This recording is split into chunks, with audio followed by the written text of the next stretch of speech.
नमस्कार दोस्तों, स्वागत करते हैं आप सभी लोगों का। दोस्तों स्पीडी का आप सभी लोग का डेली बेस पे सेट चलाया जा रहा था कुछ दिनों से, यानी देखा जाए तो 5 या 6 दिनों से आपका यहाँ पे रुका हुआ है। थोड़ा सा दिक्कतें आ जा रही हैं, उसकी वजह से सभी सेट मैं कंप्लीट नहीं करा पा रहा हूँ, माफ़ कीजिएगा इसके लिए। कोशिश करूँगा सभी को साथ में लेके चलूँ ताकि आपका भी रिवीजन अच्छा खासा हो जाए। देखिए स्पीडी अगर आप साथ में लेके चलते हैं तो आपका जो रिवीजन पॉइंट है, यानी जो थोड़ा बहुत भी भूला हुआ है, वो यहाँ से आप क्लियर कर पाएंगे।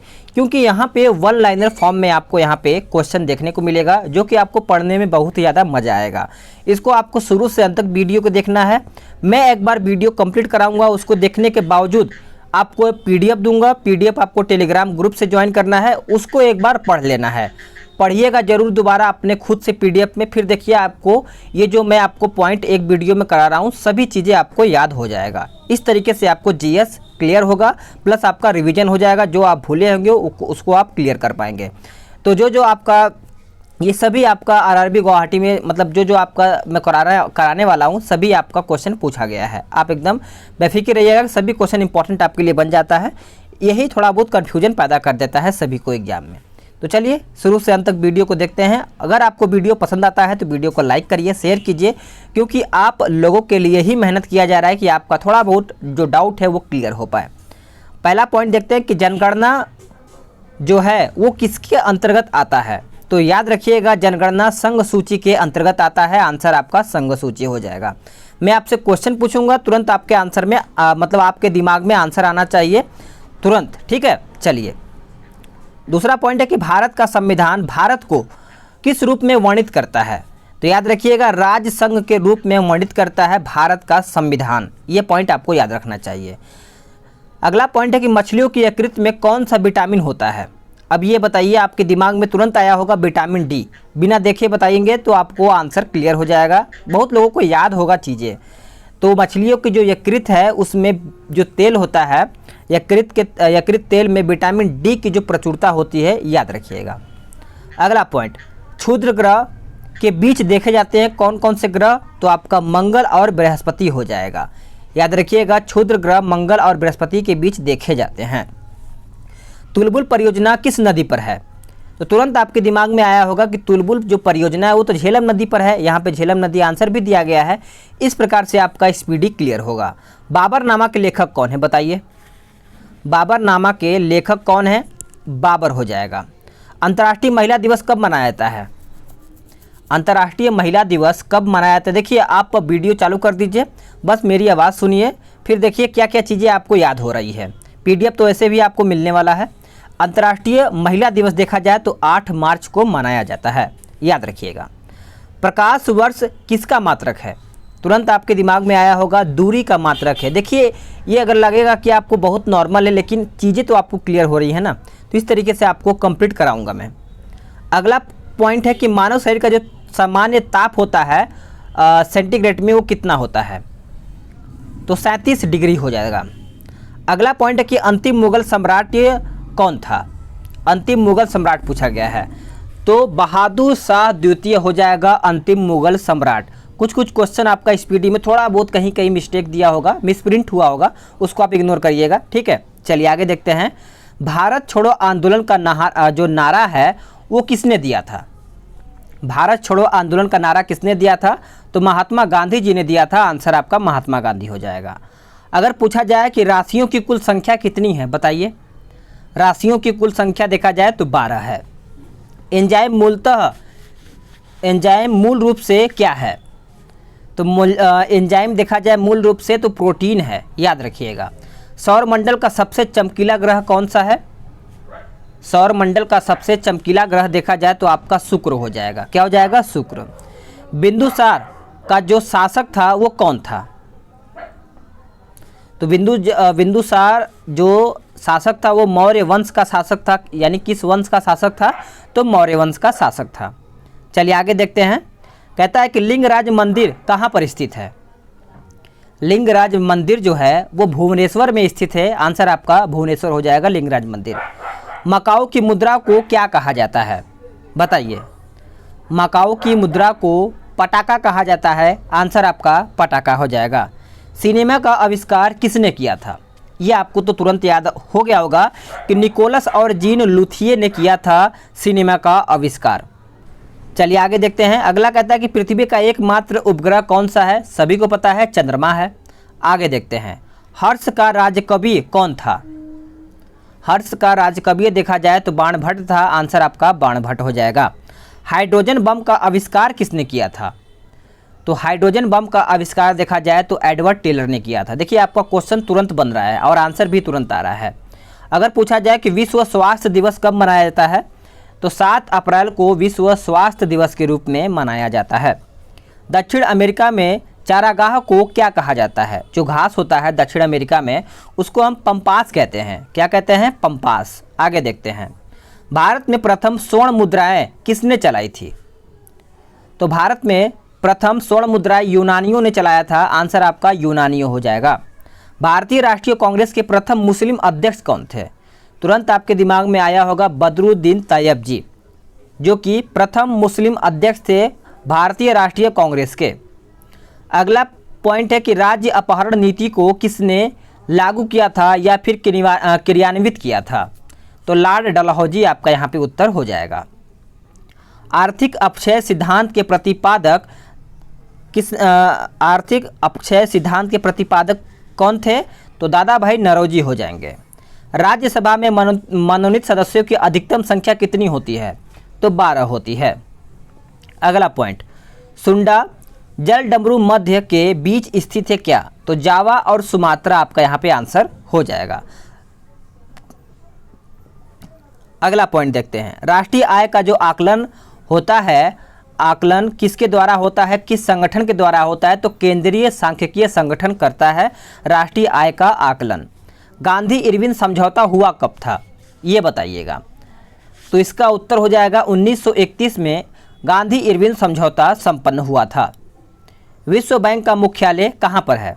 तुरंत याद आया होगा, वाशिंगटन डीसी आपका यहाँ पे उत्तर हो जाएगा। योजना आयोग का जो अध्यक्ष होता है वो कौन होता है?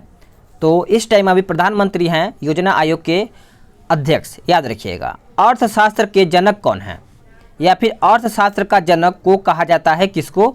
तो एडम स्मिथ को कहा जाता है। अगला पॉइंट है कि शिक्षा जो है वो कौन से सूची के अंतर्गत आता है? संविधान के। तो शिक्षा देखा जाए तो समवर्ती सूची के अंतर्गत आता है। आंसर आपका समवर्ती सूची हो जाएगा। इंडिया हाउस कहाँ पर स्थित है, बताइए। इंडिया हाउस देखा जाए तो आपका लंदन में स्थित है। आंसर आपका लंदन हो जाएगा। लॉफिंग गैस का जो रासायनिक नाम है वो क्या है? तो नाइट्रस ऑक्साइड NO2 हो जाएगा, याद रखिएगा। भारत में बैंकों का जो पहली बार राष्ट्रीयकरण हुआ था वो हुआ कब था, बताइए। तो ये 1969 में पहली बार राष्ट्रीयकरण हुआ था भारत में बैंकों का। अगला है कि अगर पूछा जाए कि मुद्रा राक्षस के लेखक कौन हैं, तो आप आंसर क्या करेंगे बिना देखे? तो विशाखा दत्त मारिएगा। आंसर आपका विशाखा दत्त हो जाएगा। रूसी क्रांति कब हुई थी, सन बताइए। रूसी क्रांति कब हुआ था? देखिए आप वीडियो को देखिए ना, बस आप वीडियो को नीचे रख दीजिए, बस मेरी आवाज़ को सुनते जाइए। देखिए आप कितना चीज़ें याद हैं। अगर नहीं याद है तो आप उसको PDF से क्लियर कर लेंगे और जो आपके दिमाग में आता है उसको आप आंसर करते चलिए। तो रूसी क्रांति देखा जाए तो 1917 में हुआ था। लोकसभा में किसी विधेयक को दंड विधेयक के रूप में कौन प्रमाणित करता है? तो ये अध्यक्ष करता है प्रमाणित। अगला है कि मोनाजाइट किसका अयस्क है? मैं एकदम आराम से बोलूँगा ताकि आपको अच्छे से समझ में आ पाए। तो मोनाजाइट देखा जाए तो थोरियम का अयस्क है, याद रखिएगा। इंग्लैंड का जो प्रथम प्रधानमंत्री था वो कौन था, सोचिए। तो रॉबर्ट वालपोल हो जाएगा। आंसर आपका रॉबर्ट वालपोल हो जाएगा। आज़ाद हिंद फौज का गठन कब हुआ था? तो आज़ाद हिंद फौज का गठन देखा जाए तो 1942 में हुआ था। लोदी वंश का अंतिम शासक कौन था? तो लोदी वंश का अंतिम शासक इब्राहिम लोदी था। गरसोप्पा जोग प्रपात किस नदी पर है? तो यह आपका सारावती नदी पर है, याद रखिएगा। राष्ट्रीय समुद्र विज्ञान संस्थान कहाँ पर स्थित है, बताइए। तो यह आपका गोवा में स्थित है। ये पॉइंट आपको याद रखना है अच्छे से। भारत का सबसे बड़ा कृषि प्रायोगिक फार्म कहाँ पर स्थित है? तो यह आपका अंबाला में स्थित है। राज्यसभा का पदेन अध्यक्ष कौन होता है? तो राज्यसभा का जो पदेन अध्यक्ष होता है वो उपराष्ट्रपति होता है। भारत में प्रति वर्ष जो सेना दिवस मनाया जाता है वो कौन से तारीख को सेना दिवस मनाया जाता है? तो ये आपका 15 जनवरी को मनाया जाता है। आंसर आप याद रखिएगा सभी लोग। अगला पॉइंट, जो रक्त चाप होता है वो किस में उच्च होता है सबसे ज़्यादा? तो देखा जाए तो धमनियों में सबसे ज़्यादा आपका रक्तदाब होता है। चक्रवात किसके कारण आता है? तो चक्रवात देखा जाए तो निम्न दाब के कारण ही आता है। ये पॉइंट अब अच्छे से याद रखिएगा। भारत में प्रथम रेल किसके शासनकाल में चलाया गया था? तो ये चलाया गया था लॉर्ड डलहौजी के शासनकाल में। आगे देखते हैं। अगला पॉइंट है कि 1556 में पानीपत की दूसरी लड़ाई किसके बीच में हुआ था? तुरंत याद रखिएगा, अकबर और हेमू के बीच में पानीपत की दूसरी लड़ाई हुई थी और तीसरी लड़ाई 1761 में, पहली लड़ाई 1526 में हुआ था। मानसरोवर झील कहाँ पर स्थित है? बताइए। मानसरोवर झील देखा जाए तो आपका तिब्बत में स्थित है। अगला पॉइंट है कि विजयनगर के तट पर स्थित है कौन सा नदी? तो आपका तुंगभद्रा नदी हो जाएगा। बहमनी राजाओं की जो राजधानी थी वो गुलबर्गा थी। आप सभी लोग को थोड़ा बहुत साउंड बाहर सुनाई दे रहा होगा क्योंकि थोड़ा बहुत शादी का माहौल है, ठीक है, इसको इग्नोर करिएगा सभी लोग। तड़ित के द्वारा उत्पन्न होता है कौन सा विसर्जन? तो देखा जाए तो विद्युत विसर्जन हो जाएगा आंसर आपका। रेबीज नामक जो रोग होता है कौन से यानी किसके द्वारा होता है? रेबीज तो सभी को पता है वायरस यानी विषाणु के कारण आपका रेबीज होता है। मानव का जो सामान्य रक्तदाब होता है वो कितना मिमी होता है? तो 120/80 हो जाता है। शहद में मुख्यतः कार्बोहाइड्रेट होता है, याद रखिएगा। संविधान के अनुच्छेद 1 में भारत को राज्य का संघ कहा गया है, ये भी आप याद रखिएगा। अगला है कि विक्टोरिया प्रपात जैम्बेजी नदी पर स्थित है, याद रखिएगा। हीरे की चमक का कारण क्या होता है? तो प्रकाश का संपूर्ण आंतरिक परावर्तन हो जाएगा। रजिया सुल्तान किसकी बेटी थी? तो रजिया सुल्तान देखा जाए तो इल्तुतमिश की बेटी थी, आंसर आपका हो जाएगा। भारत में सर्वप्रथम सोने के सिक्के किसने जारी किए थे? तो भारत में सबसे पहले देखा जाए तो कुषाणों ने सोने के सिक्के जारी किए थे, याद रखना है। सूर्य की ऊर्जा का मुख्य कारण क्या है? तो नाभिकीय संलयन आपका यहाँ पे आंसर हो जाएगा। सिख गुरु अंगद देव ने गुरु नानक की जीवनी लिखी थी। रोम शहर किसके किनारे बसा है? यानी कौन से नदी के किनारे आपका रोम शहर बसा है? तो टाइबर नदी हो जाएगा। राज्यसभा द्वारा लोकसभा को धन विधेयक कितने दिनों में लौटाए दिए जाने चाहिए? तो कम से कम आपका 14 दिनों हो जाएगा। चोल राजाओं की राजधानी कहाँ पर थी? तो तंजौर थी। चलिए आगे देखते हैं। अगला है कि भारत में अंतरिक्ष आयोग एवं अंतरिक्ष विभाग की स्थापना हुआ कब था? तो 1972 में हुआ था। पुरी स्थित जगन्नाथ मंदिर को किस वंश के शासकों ने बनवाया था? तो ये गंग वंश के शासकों ने पुरी जगन्नाथ मंदिर को बनवाया था। आगे देखते हैं। बांग्लादेश में गंगा नदी को क्या कहा जाता है? तो उसको पद्मा के नाम से जाना जाता है बांग्लादेश में। हैदराबाद तथा सिकंदराबाद जो शहर है वो किस नाम से जाना जाता है? तो ये जुड़वा शहर के नाम से जाना जाता है। ये पॉइंट आपको याद रखना चाहिए। अगला पॉइंट है कि महाभारत का प्राचीन नाम क्या है? तो ये देखा जाए तो जय संहिता हो जाएगा, सभी को याद होगा। सबसे प्राचीन वेद आपको क्या है? तो ऋग्वेद हो जाएगा। राष्ट्रपति अपना त्याग पत्र किसको सौंपता है? तो ये उपराष्ट्रपति को सौंपता है। हजामती जो दर्पण होता है ये कुछ हजामती दर्पण के रूप में कौन सा दर्पण प्रयोग किया जाता है? तो ये आपका अवतल दर्पण हो जाएगा। तानसेन का जो असली नाम था वो क्या था बताइए? तो रामतनु पांडे हो जाएगा। खजुराहो मंदिर लगभग कितना वर्ष पुराना है? ये आपका 1000 वर्ष पुराना हो जाएगा। हाथी गुफा कौन से राज्य में है जिसे खारवेल ने बनवाया था? तो ये उड़ीसा राज्य में आपका हाथी गुफा हो जाएगा। गोगक झरना कौन से यानी कहाँ पर स्थित है? तो बेलगावी कर्नाटक में स्थित है। अम्लीय वर्षा का मुख्य कारण SO2 तथा NO2 होता है। गुड अर्थ पुस्तक के लेखक याद रखिएगा पर्ल एस बक हो जाएगा। अगला पॉइंट, भारत की प्रथम युद्धक मिसाइल कौन सी थी? तो आपका पृथ्वी हो जाएगा। सामाजिक सुधार करने वाला प्रथम मुसलमान शासक कौन था? तो जलालुद्दीन अकबर हो जाएगा। आयात निर्यात बैंक की स्थापना कब हुआ था? तो ये आपका 1982 में हुआ था। नेक्स्ट पॉइंट है कि ट्रांजिस्टर का आविष्कार कब हुआ था? तो ट्रांजिस्टर का आविष्कार देखा जाए तो ये आपका 1948 में किया गया था, याद रखिएगा। अकबर का राजस्व मंत्री कौन था? याद रखिए, बताइए। टोडरमल हो जाएगा। अगला है कि पृथ्वी का ध्रुवीय व्यास देखा जाए तो 12,713 किलोमीटर होता है। लोहे का निष्कर्षण से किया जाता है, आपका हेमेटाइट अयस्क से किया जाता है। देश का सबसे बड़ा बंदरगाह कौन सा है? तो नौवा सेवा आपका जवाहरलाल नेहरू बंदरगाह मुंबई में स्थित है। 14 बैंकों का राष्ट्रीयकरण कब हुआ था? तो 19 जुलाई 1969 में हुआ था। संविधान सभा गठन कैबिनेट मिशन के तहत 16 मई 1946 की सिफारिश पर हुआ था। नेक्स्ट है पॉइंट कि भारत का प्रथम नागरिक कौन होता है? तो राष्ट्रपति होता है। ध्वनि को डेसिबल में मापा जाता है। गांधी जी का जन्म गुजरात के पोरबंदर नामक स्थान पर हुआ था। 2 अक्टूबर 1869 में इनका जन्म हुआ था। गुप्त वंश का संस्थापक कौन था? तो श्री गुप्त था, याद रखिएगा। बांग्लादेश की मुद्रा का नाम टका है। सीने बार किसका अयस्क है? तो पारा का अयस्क है। करो या मरो का नारा किसने दिया था? तो गांधी जी ने दिया था। दिल्ली भारत की राजधानी कब बनी थी? तो देखा जाए तो 1912 में दिल्ली भारत की राजधानी बनी थी। मिट्टी के कटाव का मुख्य कारण क्या होता है? तो जंगलों का कटना मिट्टी के कटाव का मुख्य कारण आपका हो जाता है। अगला है कि हैली यानी हैलबीट का भव्य मंदिर द्वारा स्थापित किया गया था, किसके द्वारा? तो हैसलाओं के द्वारा ये आपका किया गया था। चाय अत्यधिक कौन से क्षेत्रों में उगाई जाती है? तो ठंडे क्षेत्रों में। कांच में से गुजरने पर प्रकाश के बैंगनी रंग की गति धीमी होती है।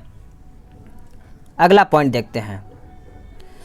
चलिए बताइए, जापान की करेंसी का नाम क्या है? तो जापान की करेंसी का नाम देखा जाए तो येन हो जाएगा। जो चीन अभ्रक का सबसे बड़ा उत्पादक देश है, ये भी आपको याद रखना है। बेसिन की संधि किसके बीच में या फिर किसके साथ हुआ था? तो ये अंग्रेजों ने पेशवा के साथ हस्ताक्षरित की थी। फलों का उत्पादन क्या कहलाता है? तो हॉर्टिकल्चर हो जाता है। दिल्ली चलो का नारा किसने दिया था? तो दिल्ली चलो का नारा सुभाष चंद्र बोस ने दिया था। बिहू कौन से राज्य का प्रमुख त्यौहार है? तो यह आपका असम राज्य का हो जाएगा। भाखड़ा नांगल बांध कौन से नदी पर स्थित है? तो यह आपका सतलज नदी पर स्थित है। अर्जुन पुरस्कार कब से शुरुआत या फिर प्रारंभ किया गया है? तो यह आपका अर्जुन पुरस्कार देखा जाए तो 1961 आपका यहाँ पे हो जाएगा। ध्यानचंद्र स्टेडियम कहाँ पर स्थित है? ध्यानचंद्र स्टेडियम आपका लखनऊ में स्थित है। भारत का सबसे लंबा सुरंग आपका जवाहर सुरंग है। टीपू सुल्तान कहाँ का शासक था? तो मैसूर का शासक था। नाटो का मुख्यालय कहाँ पर है? तो नाटो का मुख्यालय देखा जाए तो ब्रुसेल्स में है। बटरफ्लाई शब्द का संबंध किससे है? तो ये आपका तैराकी से है। अगर पूछा जाए कि एक अश्वशक्ति कितने वाट के बराबर होता है? तो 746 वाट के बराबर होता है। मोती मस्जिद का निर्माण किसने करवाया था? मोती मस्जिद तो ये शाहजहां ने करवाया था। शेर शाह का मकबरा कहाँ पर स्थित है? तो ये आपका सासाराम में स्थित है। रांगा यानी टाका टीन एवं सीसा की मिश्र धातु है। इंग्लिश चैनल पार करने वाला पहला भारतीय कौन था? तो याद रखिएगा मिहिर सेनु हो जाएगा। राष्ट्रीय पुस्तकालय कहाँ पर स्थित है? तो ये आपका कोलकाता में स्थित है। गौतम बुद्ध को क्या कहा जाता है? तो गौतम बुद्ध को देखा जाए तो एशिया की रोशनी या फिर लाइट ऑफ एशिया कहा जाता है। आगे देखते हैं, बांदीपुर राष्ट्रीय उद्यान कहाँ पर स्थित है? सभी को पता होगा कर्नाटक में स्थित है। आगे देखते हैं अगला पॉइंट क्या कहता है। कहता है जो बजट है वो बजट शब्द का शाब्दिक अर्थ क्या है? तो मैंने एक बार आपको बताया था, चमड़े का थैला एक होता है, आप देखे होंगे, आपका चमड़े का थैला हो जाएगा। सरदार सरोवर परियोजना कौन से राज्य में स्थित है? तो ये गुजरात राज्य में स्थित है। प्रथम राजीव गांधी राष्ट्रीय सद्भावना पुरस्कार दिया गया था किसको? तो ये दिया गया था मदर टेरेसा को। रबर एक प्राकृतिक बहुलक है। अगला है कि गेट का पूर्ण रूप general agreement trade and tariff होता है। संयुक्त राष्ट्र संघ का मुख्यालय कहाँ पर स्थित है? तो ये आपका न्यूयॉर्क में स्थित है। चकमा शरणार्थियों को संबंध देखा जाए तो बांग्लादेश से है। अगला है सार्क का मुख्यालय कहाँ पर है? तो काठमांडू हो जाएगा। कच्चे फलों को कृत्रिम ढंग से पकाने के लिए किस गैस का प्रयोग किया जाता है? तो एसिटिलीन हो जाएगा। विद्युत चुंबक बनाने के लिए मृदु लोहा का प्रयोग किया जाता है, याद रखिएगा सभी लोग। टी शब्द का संबंध किससे है? टी तो ये आपका गोल्फ से संबंधित है। बॉय स्काउट आंदोलन के संस्थापक देखा जाए तो बेडन पॉवेल थे। ए सेकुलर एजेंडा पुस्तक के लेखक कौन है? तो अरुण शौरी हो जाएगा। अगला पॉइंट, संपूर्ण संविधान कब लागू हुआ था? तो 26 जनवरी 1950 हो जाएगा। इस्पात संयंत्र की वात्या भट्टी में उत्पादित होने वाला लोहा आपका पिटवा लोहा हो जाएगा। आगे है कि माइक्रोफोन का आविष्कार किसने किया था? तो ग्राहम बेल आपका यहाँ पे हो जाएगा। फ्रेंड्स, आप सभी लोग का यहाँ पे मैंने ये स्पीडी ख़त्म कर दिया है, जो मैंने डेली बेस पे एक पेज लेता है। तो आप सभी लोग बताइएगा कि क्या आपको वीडियो पसंद आया है, इस तरीके से डेली बेस पे मैं चलाऊँ, ठीक है। तो वीडियो को लाइक ज़रूर कीजिएगा और अपना कमेंट देख के कोई भी सुझाव दे सकते हैं। PDF डाउनलोड करना ना भूलिएगा, टेलीग्राम ग्रुप से आपको PDF वहीं पर अपलोड कर दिया जाएगा। तो चलिए मिलते हैं एक नए वीडियो में।